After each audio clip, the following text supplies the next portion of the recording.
Let's bring in today's panelists and see what they think. Niall Stanage is a political columnist with the New York Observer and the author of Redemption Song. Andrea Tantaros is a FoxNews.com contributor and a Republican media consultant. And Bernard Whitman is a former pollster to President Clinton. All right, Niall, I want to start with you first. Good idea or bad idea for the conservatives to come out lashing like this? And is it a little too late? I mean, this thing has been signed. I think that's a good point, that it is too late in the sense that it's on its way now. But the other thing that I think about that is it's kind of a bad idea, I think, to have an ad that is so obviously identifiable with the Christian conservative movement. The first thing you notice about this ad is it's anti the Democratic Party and it mentions Jesus. As soon as you do that, it becomes identified with Christian conservatism, which is fine if you want to just appeal to that constituency. But if you want to appeal to a wider audience, I think it's difficult to do that. Okay, the wider audience. Do you think that they're going to sort of get buried in the message, considering that they spent $1 million on this ad, and they're blaming Congress for spending too much money? $1 million, I mean, that's a lot of money just to get a message across that's not really going to change anything.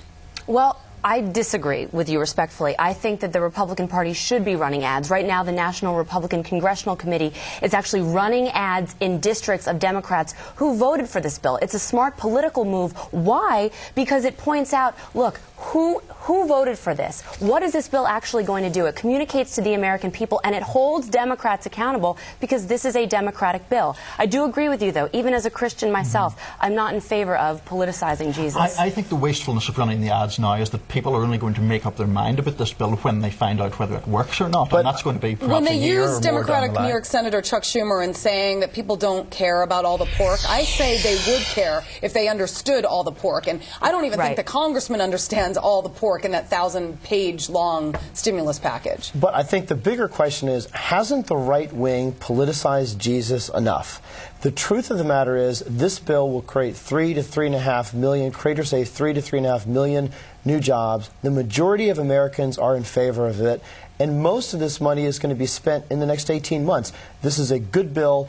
And if people want to know where their money is going, they can go on recovery.gov and see where every dollar is going. That's never happened in the history of government. Okay, all these conservatives are complaining, but when we asked in a Fox News Opinion Dynamics poll whether or not President Obama did a good or bad job reaching across party lines, let's take a look at this. Drafting the economic recovery bill, did Obama sincerely reach out to Republicans?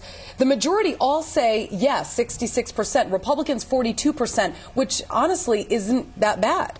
No, it's not at all. I think that's a very strikingly high number, given how divided the country is in general. To have 42% of Republican voters saying that he reached out sincerely or tried to be helpful, that's a big number, I think, for a Democratic president. And I think he did. I think the issue was his own party caused for him. I don't necessarily think it was Republicans. I think he lost control of the bill. I think it was an amateur mistake. Well, the important thing to note here is, in 1 month, the anniversary of Barack Obama's presidency, it's a month old today, he has accomplished more in a month than George W. Bush did in the first 8 months. 68% approve of his handling of the economy. 68% are favorable to him. And it's for reasons that he does reach out, and he did try to put together a bipartisan bill. The Republicans just didn't want to play along. You know who's favorable? Former President Bill Clinton. And in fact, he talked about how he commends the president on how he's dealing so far with this terrible economy we're in on Good Morning America. Take a listen. I like the fact that he didn't come in and give us a bunch of happy talk. I'm glad he shot straight with us. I just want the American people to know that he's confident that we are going to get out of this, and he feels good about the long run. You know, it's interesting. Americans also are a bit confident that Obama will be able to make significant positive change, too.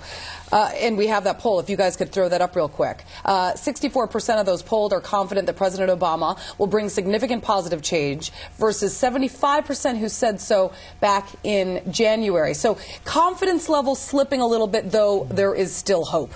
I think that those confidence levels were possibly inflated artificially, if you like, around the time of his inauguration, just a new president. I also think Obama has a very fine line to walk, because obviously he doesn't want to be seen to be talking down the economy, but at the same time he doesn't want to raise expectations to an excessive level. So the electorate says in 6 months' time, well, why is it not all solved? Those numbers are going to drop very, very quickly. And it's interesting, Bill Clinton's finally making trouble for his own party and not the Republican Party with these comments. But Bill Clinton, if you look back on how he handled the economy, he never talked about it with such doom and gloom. He said, we're going to focus on it like a labor a laser beam. We're going to work on fixing it. Obama, it's almost become a self-fulfilling prophecy. I mean, the markets react to what he says. No, I couldn't disagree more. He's so reckless in his talk. The American people are very clear. We are in a crisis. 3 in 4 have cut their spending as a result of economic instability, and they appreciate finally having a president who talks straight, which has been sorely lacking in the last 8 years. Obama clearly believes that we're going to get through this,